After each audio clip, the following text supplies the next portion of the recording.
What is beyond the boundary that it seems Western leaders cannot see? Risks escalation, the threats of a global conflict. The US Congress is boiling. Voices are calling for the impeachment of Joe Biden for actions that could cost the world peace. Why do American politicians accuse the sitting president of starting World War A? And why is Russia responding with the Oreshnik, a missile that the West fears to even think about? Imagine Biden allows Ukraine to strike Russian territories using long-range missile systems.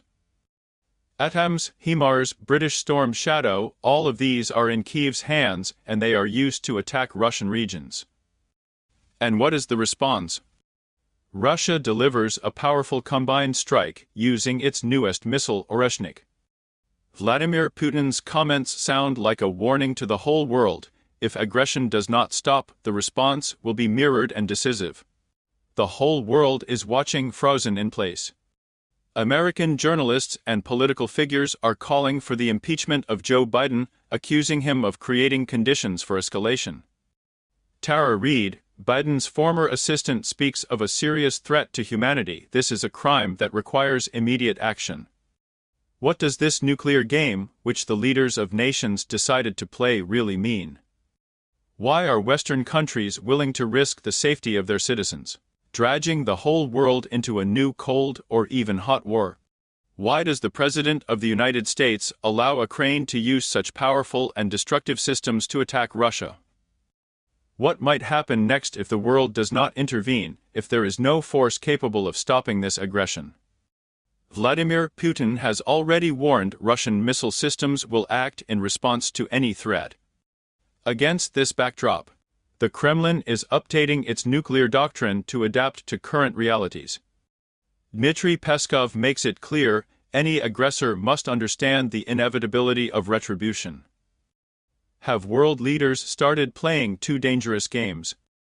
What is it like to live on the brink of nuclear war, where each new attack could be the spark that ignites a global fire?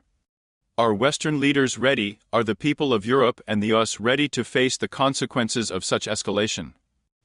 And what if Oreshnik is just the beginning and Russia starts responding even more harshly? The world stands on the verge of irreversible changes, and the question is whether we are ready for what may follow. Answers to these questions and reflections on what is happening behind the closed doors of world capitals in our new video. Stay with us so you don't miss the most important. Well, Putin's words about new missile systems made Western intelligence jump. As if someone had put pepper in their pants. Member of the State Duma's Security Committee Adolby Shikagoshev commented that the president, with his speech, provided intelligence with quite a puzzle. The president's signal gave them a serious workload, said the parliamentarian, almost grinning. And the deputy head of the Federation Council Committee on Defense and Security, Viktor Bondarev, told URT that the Oreshnik has not yet said its last word. We are forced to respond to aggression, and will always respond. Russia will respond harshly to all Western provocations, and no attack will go unnoticed, said the senator, almost waving a red flag in front of Western politicians. Western politicians are already in a state of light hysteria after the Oreshnik strike. American military expert Will Shriver openly expressed his view on his social media, stating that the Oreshnik shattered the West's illusions of their invincibility. Well, of course, when something like that arrives, illusions crumble like a sandcastle on a wave. British military analyst Alexander Mercouris added fuel to the fire, saying that the West has no chance against the attacks of the Oreshnik. This system can strike targets anywhere in Europe. The West is in shock, and their confusion is visible even without any armed gaze. Military expert Alexander Klopenko noted that the West is now in total confusion. Of course, how else? They had been accustomed to considering themselves the exceptional hegemon, and now bam. Russia turns out to be a step ahead in hypersonic technologies. Oreshnik is not just a toy, it's a weapon whose effectiveness is practically strategic. It gives Russia freedom of action, while the US remains only willing to sacrifice Europe for its own benefit. But Moscow, on this field, confused all Washington's cards, showing that this will no longer work. Americans will no longer be able to remove responsibility for what they've ignited in Ukraine, concluded Klopenko, figuratively waving a metaphorical club over the heads of the West. Alexei Pobryskin, director of the Center for Military Political Studies at MIMO, noted that the Oreshnik strike on South Machine Building destroyed the facilities necessary for the production of Ukrainian ballistic missiles, the very ones that were fired at Russia. The strike was incredibly powerful. The missiles seemed to be made of pure metal, turning the factory into dust. These were strikes not for the faint-hearted. Podborezkin, however, adds that the West might ignore this clear signal from Russia. They will most likely continue supporting Kyiv, supplying it with even more missiles. And who knows, they might even escalate further by supplying longer-range missiles. Well, we will just have to see how much longer they walk along the edge. European countries simply cannot endure a so-called war of attrition against Russia. Former Commander-in-Chief of the Ukrainian Armed Forces and Ambassador to the UK Valery Zaluzhny stated this in an interview with Ukrainian Pravda. According to him, Europe does not realize who it is dealing with and lacks the resources for prolonged opposition. Today, I do not see any opponent with enough resources to conduct large-scale military actions for an extended period, says Zaluzhny. He honestly states that neither Britain nor Europe is prepared for a prolonged game against Russia. It's too expensive and there are too few resources. Currently, the number of airborne targets in Ukraine is growing, and the means to destroy them are catastrophically lacking. Patriot air defense systems in Europe are not enough not only for Ukraine but also for its own needs. Does anyone in Europe have at least 50 Patriot missiles to shoot down guided air bombs? I highly doubt it, sarcastically pointed out Zaluzhny. It's all too expensive and complex to become widespread. He also emphasized that Europe prefers to stay in comfortable conditions, continuing to turn a blind eye to problems and limiting itself to merely symbolic actions. If they are ready for a war of attrition, it's with very big reservations, he added. Meanwhile, Zelensky is once again complaining at the Grain from Ukraine conference about the sluggishness of Western partners. Difficulties in the East. Yes. Insufficient number of troops. Yes. Delayed deliveries of.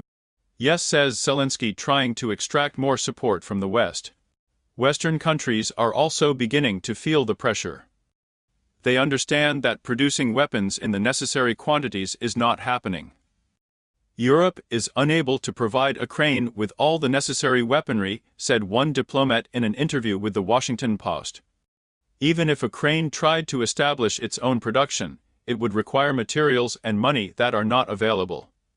Swiss intelligence has also weighed in, stating in its October 22 report that supporting Kyiv is becoming increasingly difficult. Time is on Russia's side, said the press release. National Interest on October 24 points out that the West's strategic arsenal is almost depleted. Professor Russell Berman believes that Russia will remain a major nuclear power, while the West is simply exhausting its resources. Despite the Biden administration's desire to fulfill all promises regarding weapon supplies, resources are running low. Too much depletion of these stocks will jeopardize US defense, noted Bloomberg. Financial Times also highlights problems. Even with Western weapons, the Ukrainian armed forces are struggling to contain the Russian army due to a shortage of personnel. The war is becoming more brutal, almost leaving no chances for survival, says Zaluzhny's words as reported by The Sun. And he directly calls on soldiers to learn not to fear death. The Kremlin has repeatedly emphasized that Western politicians support this conflict not for the Ukrainians but for their own purposes. They are ready to fight to the last Ukrainian, said Peskov. The prolonged Ukrainian conflict has already become a real war of attrition, and this process is hitting the West the hardest. Everyone understands that Europe and the US are cornering themselves. The world is changing and Western dominance is fading, says Dmitry Yeshov.